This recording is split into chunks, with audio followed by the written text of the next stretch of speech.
Hey guys, how's it going? Onich here, and a new video is there on the channel. We are going to be watching round 3 of the 2017 Ziggo Pro League, as the setup that we are gonna be using today went through your screen right there. So it's time for qualifying then, after the first 2 rounds already.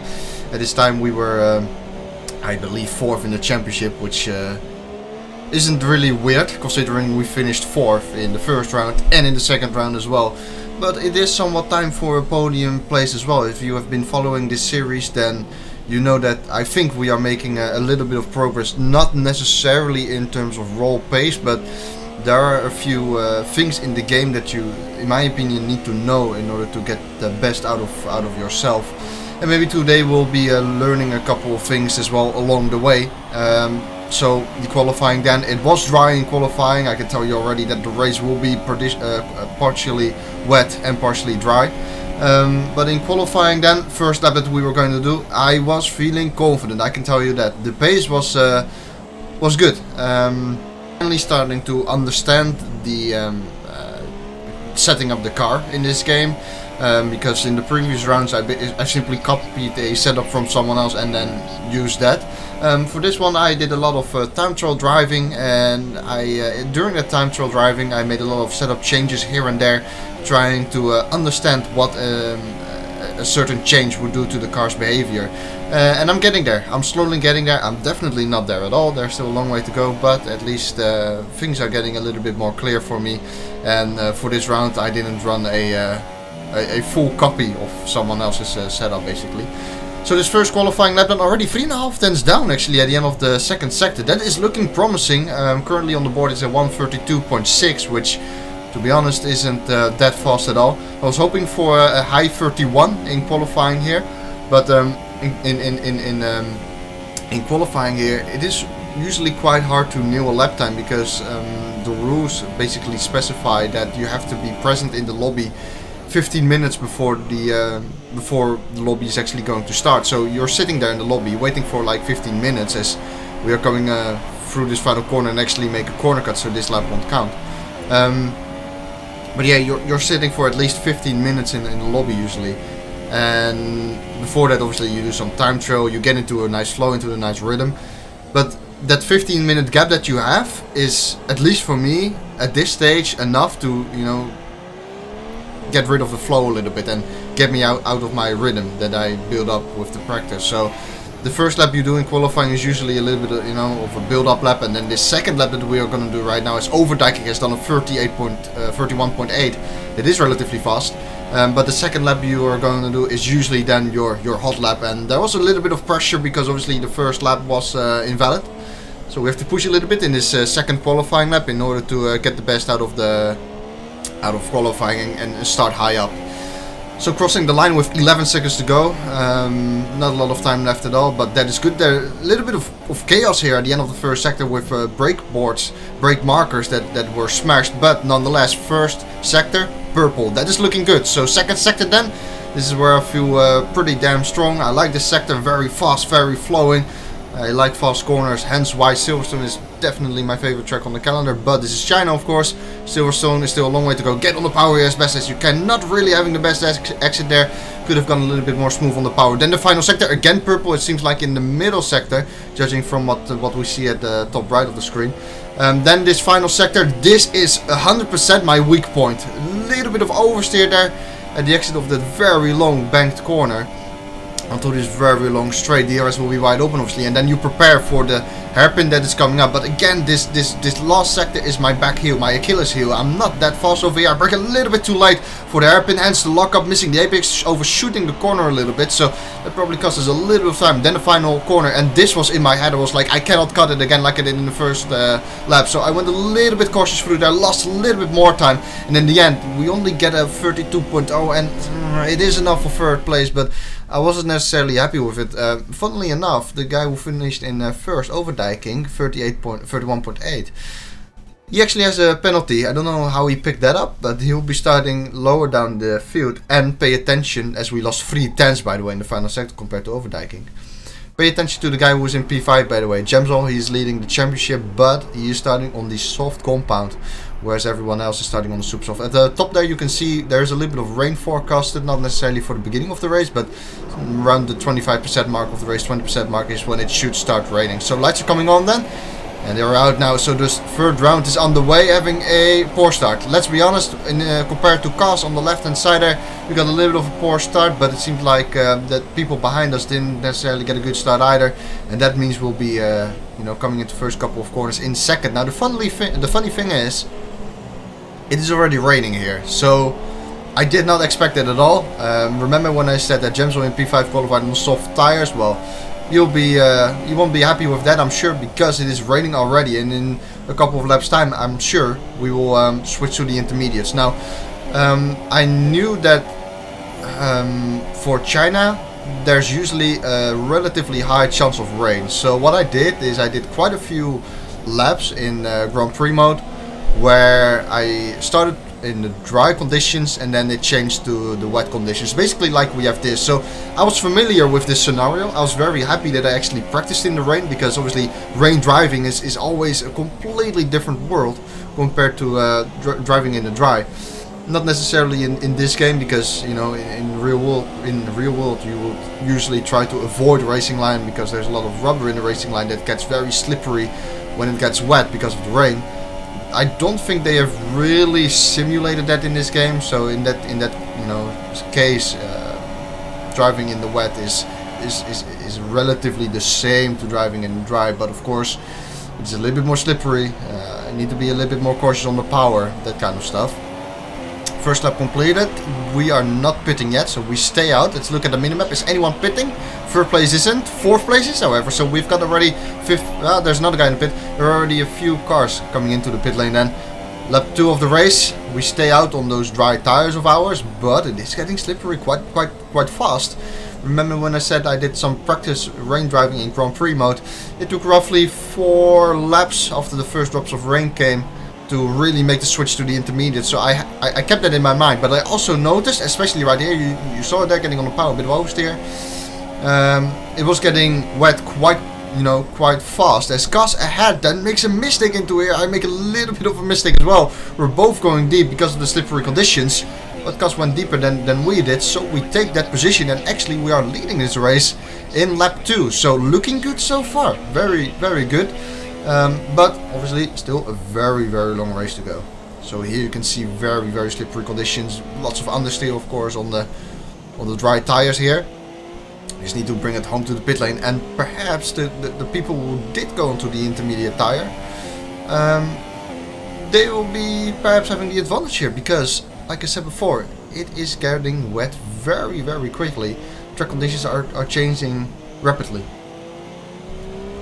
So here then you struggle to get onto the power. Funny thing as well, I don't know if you guys have noticed it, but the differential was on my dry setup as well. It was at 70, excuse me, and I put it down to 60 right now. Again, I tried to do some setup work, and from my understanding, as Cas is having a look on the inside here, from my understanding, switching the differential to a lower value, at least the on power differential, which is the one you're seeing on the bottom right of the screen.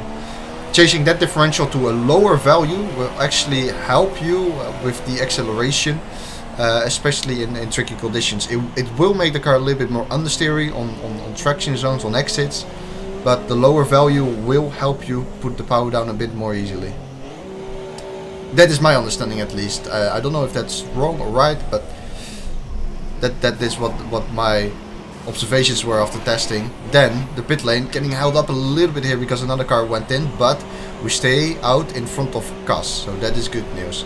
Where do we rejoin though? Let's see whether the people who went into the pit lane earlier have actually got the advantage, and it does look like it, because on the minimap you can see Overdyking, who went into the pit lane early, and Floris Wires, they both jump us. So coming from the lead and back into P3, that's not really what I wanted to see. Obviously I was hoping to stay out in front, but sometimes that's the way it goes. Again, like I said in the previous lap as well, a really long race to go. So keep in mind as well that it is raining right now, but there is a little bit more of dry weather forecasted for, well, roughly the end of the race. Maybe at the halfway mark of the race it will start drying up. I'm not sure yet. We'll see how that unfolds. Also, I took your recommendations, I took your advice. Thanks, by the way, to the people who actually left suggestions, recommendations and that kind of stuff in the comment section of the previous video. You have no clue how helpful they are, as I'm still quite, still quite a bit of a newbie to this game. So all the suggestions that were put, I take them very serious. So if you still have suggestions for me to improve further, please do let me know, because it will help massively. But what I wanted to say, I did take a little bit more fuel coming into this race, as Flores makes a bit of a mistake. The conditions are so slippery, and obviously you have a very full tank, so you have to get used to that a little bit. But what I wanted to say, I've roughly got 2.5 laps of fuel spare. People were saying on the previous video, you may as well start with a full tank. I didn't start with a full tank here, but I started with quite a bit of extra fuel still. The reason why I didn't start with a full tank, I thought it was gonna rain, and I don't know if it's me, but in the rain I really like running lean, especially on corner exits like I'm doing here. I'm running lean, then go back to rich or standard for the straights. I don't know, it just feels a little bit more safe putting the power down. So on the gearbox here of Flores wires, lap 4 has been opened, a little bit too far back to make a move into turn 1. Like I said, very long race to go, so let's keep it clean, keep it solid, keep it stable, and try to make a move when the opportunity is there.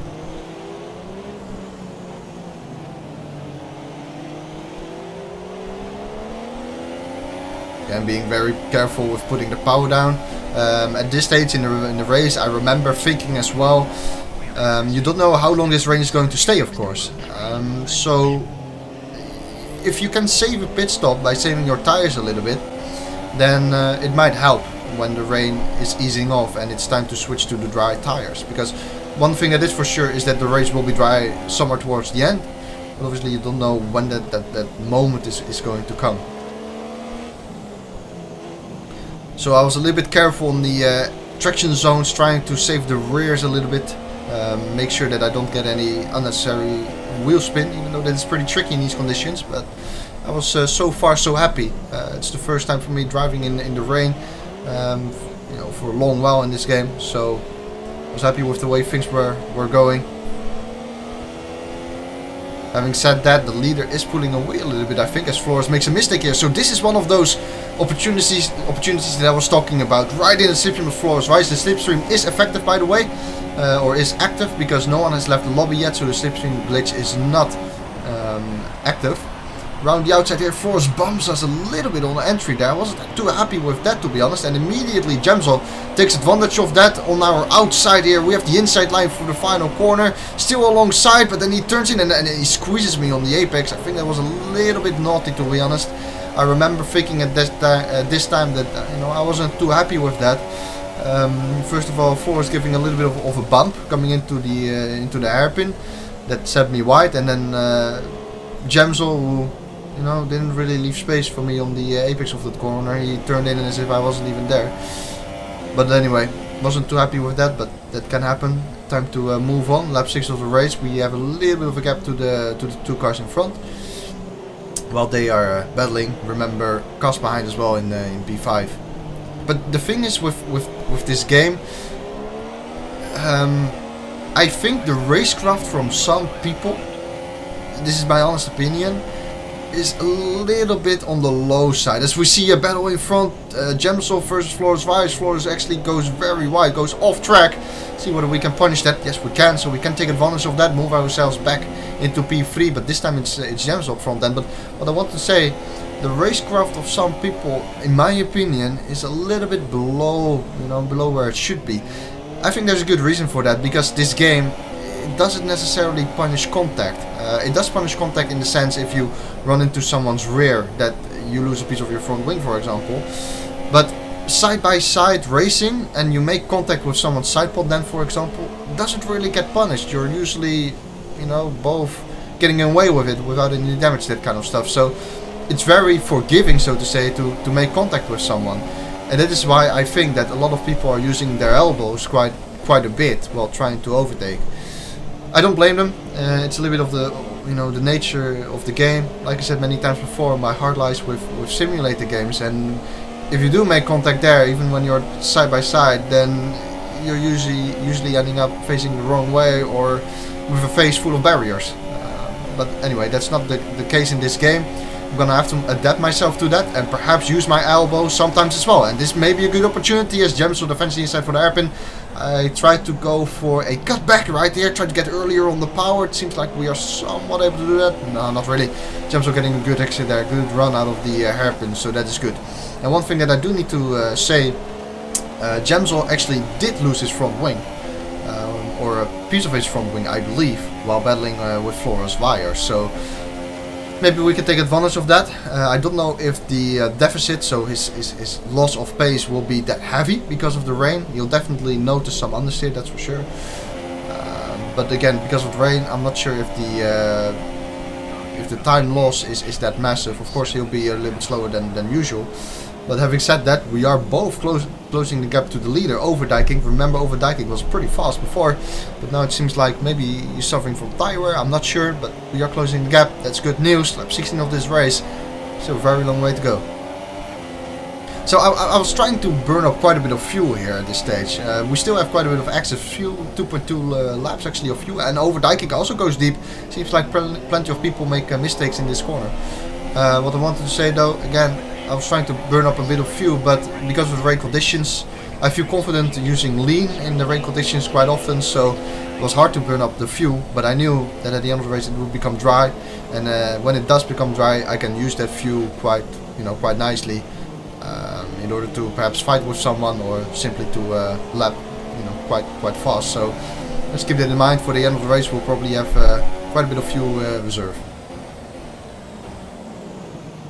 So now we have a three-way battle for the lead. Flora's Wise in the meantime has dropped off, gaps 5 seconds to him. He's driving alone, I believe. I don't know where Kaz has gone. He was in P5 before, but I don't see him on the minimap. At least he seems to be a long way behind. Not sure what happened to him, but let's focus on the front of this race then. It felt good, to be honest, driving at the front here. I said it previous race as well. I usually have a somewhat of a poor start. I need to get a few laps in because before I get some kind of consistency and some kind of good pace. But from this race, with this race, we were able to fight at the front right from the start, and that felt good. That felt nice. Seems like we are making a bit of progress, driving fast in this game, and perhaps that will lead to a podium finish today. Again, right on the gearbox of Gemsel. He defends the inside though, so not gonna do anything there, but he does leave the door open here. So having a little bit of a look, a little bit of a lunge on the inside, but he will have the inside line for this left-hander, so that shouldn't be a problem. Trying to make a little bit of a cutback, try to get early on the power, but it's hard to do a cutback in that corner. It's pretty much impossible to go for a cutback in that corner. And you'll see me do it for a couple of times again in this race, a few times, but it never really works unless the car in front of you has a really poor exit. Again, struggling for grip there. You see me sliding, counter steering quite often. But Overdiking, I don't know. I think he was struggling on his tires a little bit. He may be pitting soon. I'm not sure. I was thinking here, when Overdiking is going to pit, do I respond or not? Do I respond or not? And I was like waiting for one of the two cars in front to pit, and then I would respond immediately. And that moment actually comes now. So Overdiking comes into the pit lane. I wanted to get a weather report at the end of the back straight there, but the engineer couldn't give me one, so I'm not sure when it is going to be dry again. And now I realize I made a mistake. You can see at the bottom right of the screen, I'm trying to select a different tire compound, but I couldn't. And so again, the wet tires go underneath the car, and I knew it right here already. It is the wrong compound to be on. I think it will be drying up soon. Looking at the skies as well, they're a little bit brighter, and I actually go onto the wet tire, and I was like, fuck no. Sorry, excuse my language, but it's like, damn, finally, you're at the front, you're doing well, but because of this you make a mistake. And again, this is my inexperience, in my opinion, with the game. I thought that from the moment you activate the pit limiter, then that's the place where the game would lock the tire. So from the moment you activate the pit limiter, at the bottom right of the screen you can see it says next tires. I thought that, again, when you activate the pit limiter, that's when the tire would actually lock into place and you couldn't select a different compound anymore. But that isn't the case. It's like when you enter the pit lane already, even before you activate the pit limiter, that's when it already gets locked. So this time we're again at the back straight, and I select the intermediate tire. I did make a little bit of ground to overdiking in front, but that's because I think he was battling with someone else. So this is like a lap later, and I already noticed this is not gonna work out pretty well. So I was like, do I make the gamble and pit again, or do I stay out on the wets? And I thought, you know, let's go for it. Just look, it locks basically now. So now the tire is already locked, and I didn't know that.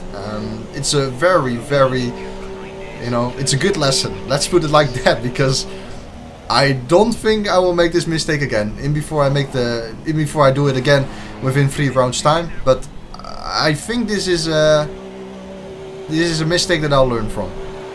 At least I hope so.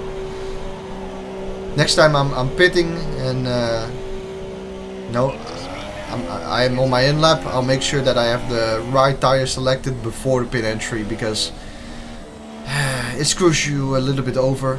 Of course, you know, you only have yourself to blame, but it's a little bit of a shame that it happens. You finally battle in front a little bit. You have perhaps a chance at winning the race. You never know, and then that happens. But again, it's a very big mistake that you'll probably learn from. Sometimes you have to make mistakes in order to learn from them, and that is definitely one of them. So, asking the engineer there about the weather, 10 minutes to go. You can see there on the exit of that corner, I wasn't careful at all trying to get on the power. I knew that 10 minutes of rain was going to continue, and then it would dry up.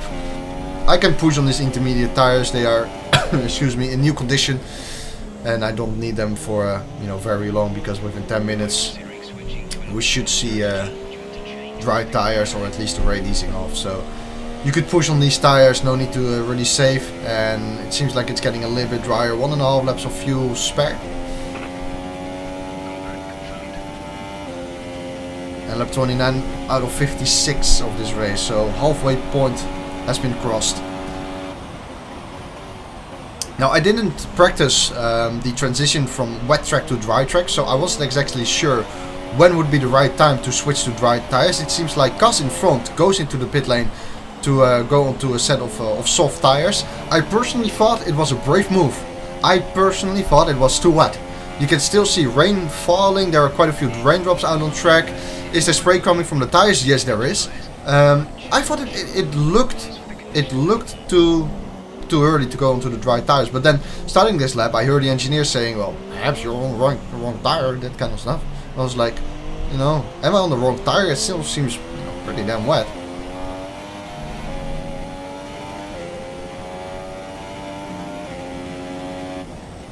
At the same time, though, I was hoping that Cas right now would be in P6, so I could actually monitor the gap and see whether he would be faster than us. But it actually is Nathan behind. And now I started to notice that, you know, perhaps the inters aren't up to their temperatures anymore, optimal range. Track conditions aren't suiting the tires anymore. You can see here going very slowly through there. So, you know, this was pretty painful. It seems like the soft is, or the dry tire is actually the right tire. And if we do make the switch to the dry tire, then it seems like the soft tire will be the way to go, because 26 laps on the soft tire, that is doable. That is definitely doable. So let's make sure that we come into the pit lane at the end of this lap. Funny thing is, I think the gap to Cas was actually, we closed it as soon as we changed to the intermediate tire. Well, we didn't really close it, but we closed the gap somewhat. It went from like 5 seconds, something like that, to maybe 4 seconds. It was 4 seconds, I'm pretty sure, roughly around there, when Cas did pit. So we can see whether we gained time or lost time on this in lap. But again, it seemed pretty wet to me, like visually.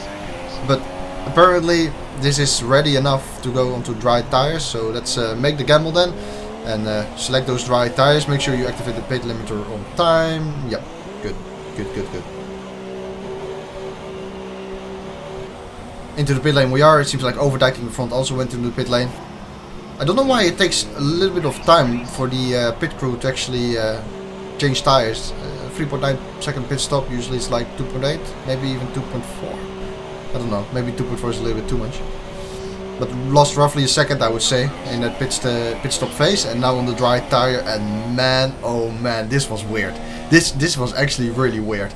the tires had so much grip. It's like you have driven 30 laps into the wet conditions, and when you change to the dry tires and you have dry conditions, it's like you almost forget how fast the car actually can go. You almost forget it.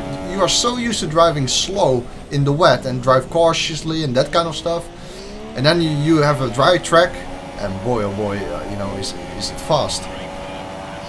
So we skip forward quite a bit. Fastest laps of the race, pumping those fast laps in, and we're actually closing the gap to cars quite rapidly. 1.6 is what the gap is right now. You can see how much speed we're able to carry through here. It took like maybe 2 or 3 laps for me to really get used to the absolute, you know, crazy amounts of grip that these 2017 cars produce in the dry conditions. But again, closing the gap to cars, that is good news.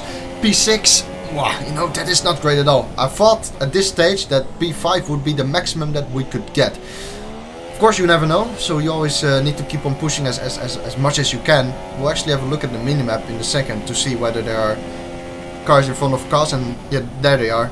There is still a little bit of a gap to them though, so 20 laps to go. At this stage, I thought P5 would be the maximum, and then honestly, I would be disappointed if I got P5. That pit stop, I guess, messed us up a little bit.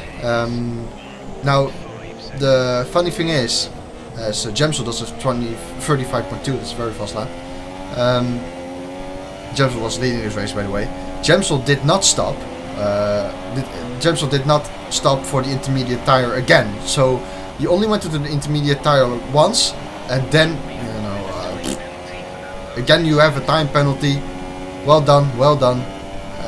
And you know what, I thought this was gonna be disastrous for our race, because if we do get past cars and he stays within 3 seconds, you know, then you still end up in P6. So this race seems like to be going from bad to worse.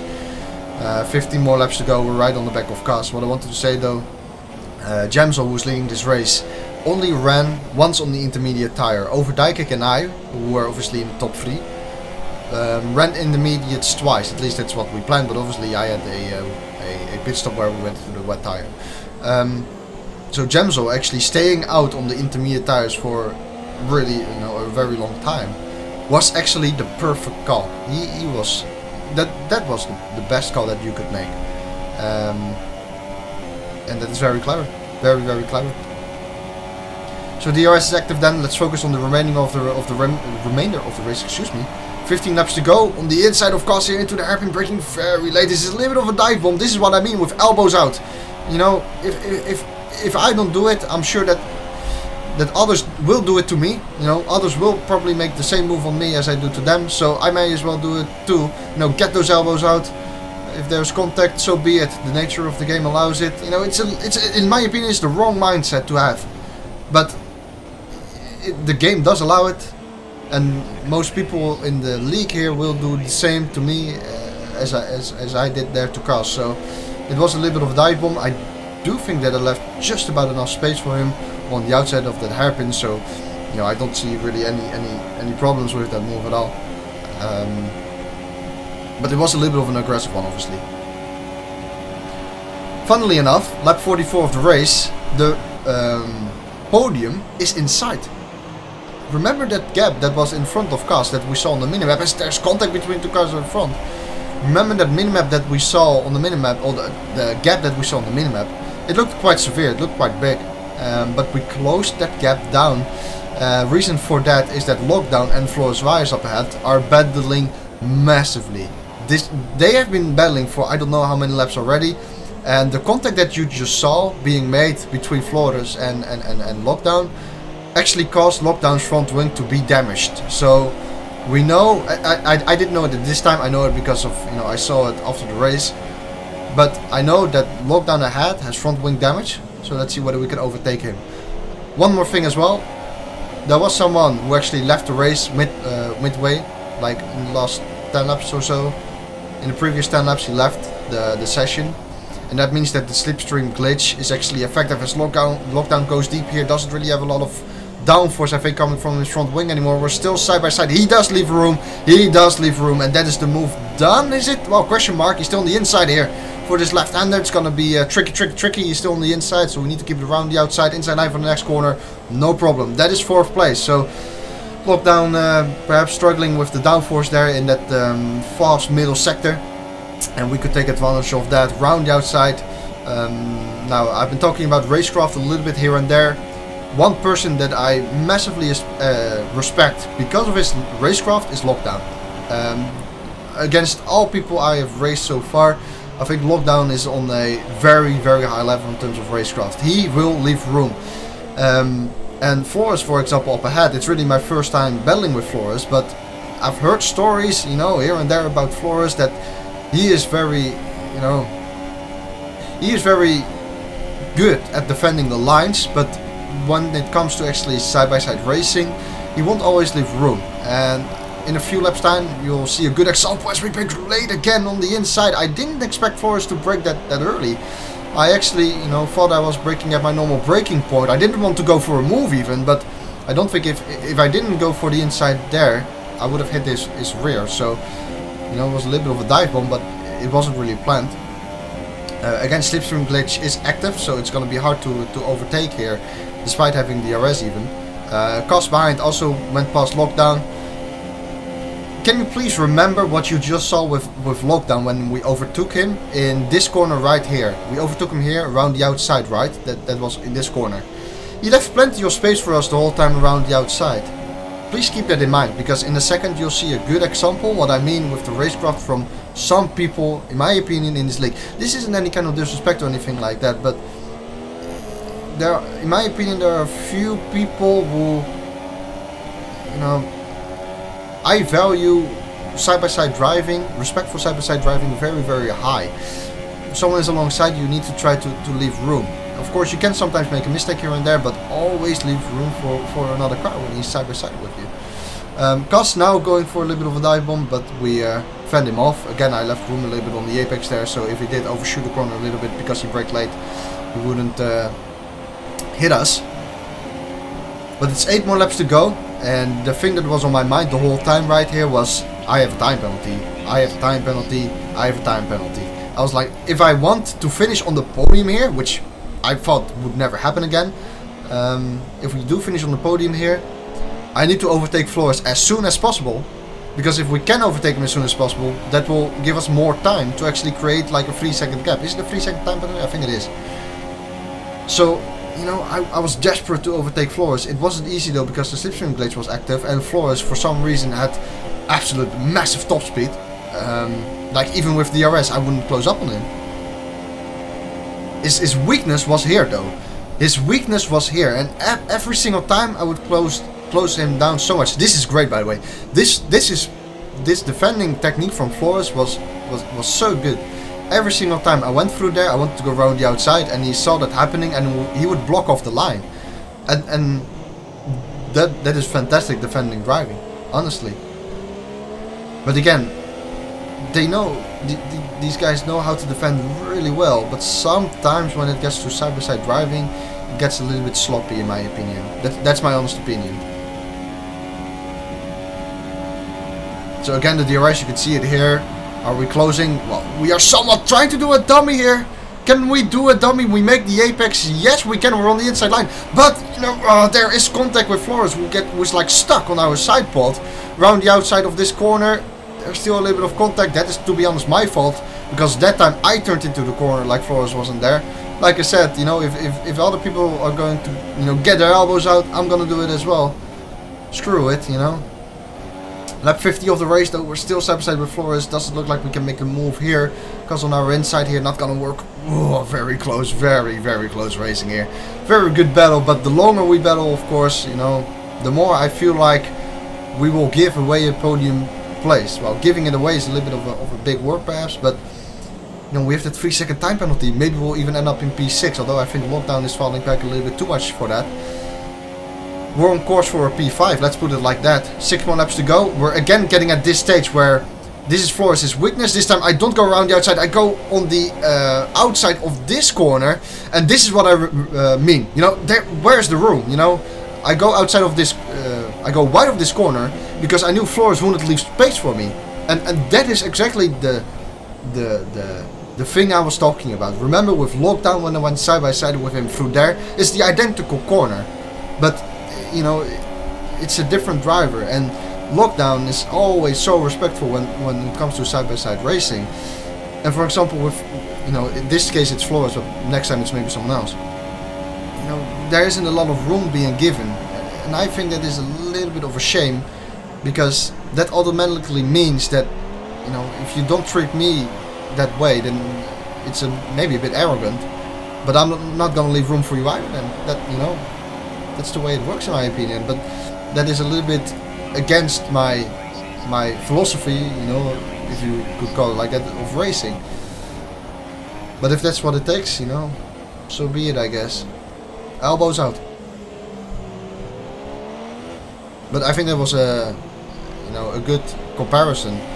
When you go side by side through there with Lockdown, there's plenty of room being given. When you go side by side through there with, in this case, Flores, it's nothing personal, of course, but in this case, when you go side by side with Flores, you know, where's the room?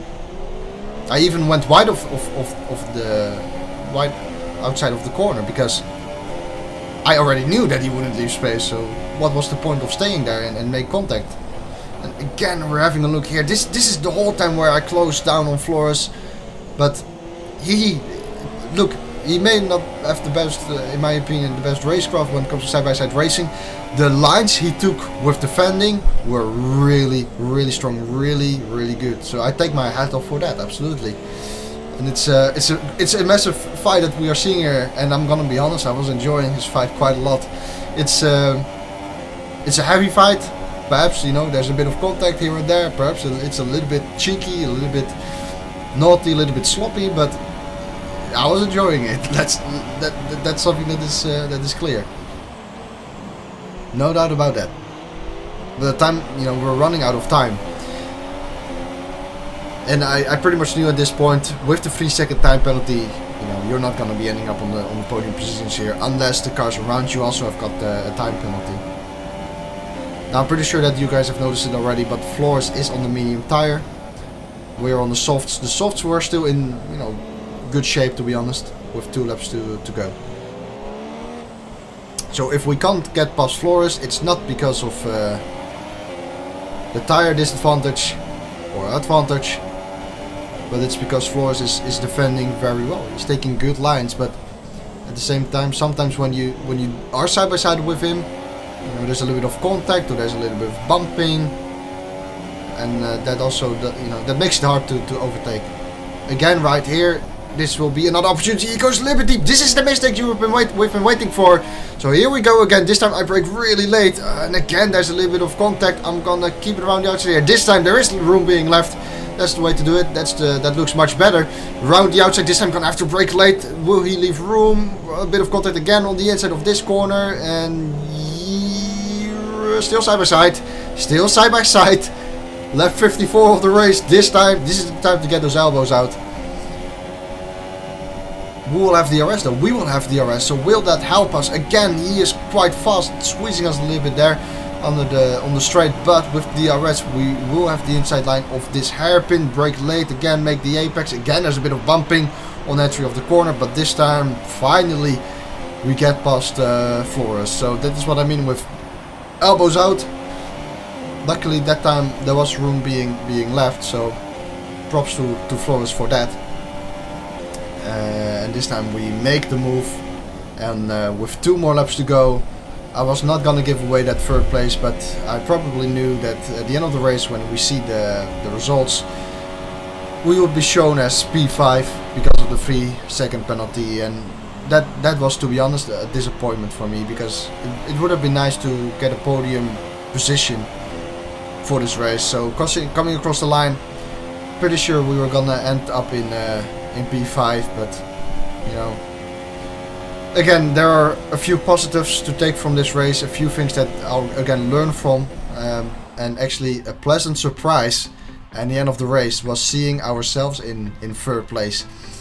In the end, Flores and Cas also picked up penalties, also 3-second time penalties, so that luckily meant that we could keep 3rd place, and boy was I happy with that. In the end, 56 seconds away from Gemsel, who I think made 2 stops, if I'm not mistaken. Yeah, he did. We made 4 stops in total. You know, again, there are positives to take from this race for sure, but you know, it's the first podium place. Next time I need to make sure that I have a clean race, don't have any silly kind of things, then maybe we can get even more. But I still feel like I'm a little bit of a way off, at least in terms of at least in comparison with Gemsel, because Gemsel is in a league of his own at the moment. He's driving extraordinarily well, and I think it will be hard to beat him, but I'm gonna put in more time into it. I'm gonna try to practice a little bit more, get more experience with the game, and hopefully be back stronger again. That's it for this video though. Thank you all for watching, hope you have enjoyed the video. If you didn't enjoy the video, I would sincerely appreciate a like. Thanks all again for watching, take care of yourselves please, and see you next time, goodbye.